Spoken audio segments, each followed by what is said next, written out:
Hello guys, welcome back to AG tech channel. இந்த வீடியோவில் நம்ம எதை பற்றி பார்க்க போகிறோம்னா, உங்கள் ஃபோனில் இன்பில்ட்டாக இருக்கக்கூடிய டெவலப்பர் ஆப்ஷன் மோட். உங்களுக்கு நிறைய பேருக்கு வந்து டெவலப்பர் மோடு எப்படி எனேபிள் பண்ணுறதுன்னு தெரிஞ்சிருக்காது.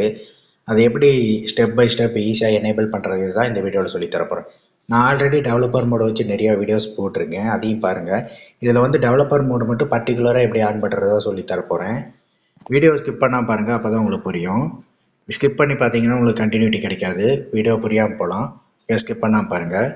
வீடியோக்குள்ளே போகிறதுக்கு முன்னாடி நீங்கள் நம்ம சேனல்னா சப்ஸ்கிரைப் பண்ணலைன்னா சப்ஸ்கிரைப் பண்ணிவிட்டு பக்கத்தில் இருக்க பெல் ஐக்கான் கிளிக் பண்ணி ஆளுங்கிற ஆப்ஷன் செலக்ட் பண்ணி வச்சுக்கோங்க. அப்போ தான் நான் போடுற வீடியோஸ்க்கு எல்லாமே உங்களுக்கு நோட்டிஃபிகேஷன் இமீடியட்டாக வரும். நீங்கள் கொடுக்குற ஒவ்வொரு லைக்கும் சப்ஸ்கிரைபும் தான் எனக்கு அடுத்தடுத்த வீடியோ போடுறதுக்கு மோட்டிவேட் பண்ணுது. ஓகே கேஸ், வாங்க வீடியோக்குள்ளே போகலாம். உங்களுக்கு வந்து இன்பில்ட்டாக வந்து ஃபோன் செட்டிங்ஸ் இருக்கும். ஃபோன் செட்டிங்ஸ் கிளிக் பண்ணிக்கோங்க. அதில் லாஸ்ட்டாக ஸ்க்ரோல் பண்ணி வந்தீங்கன்னா அபவுட்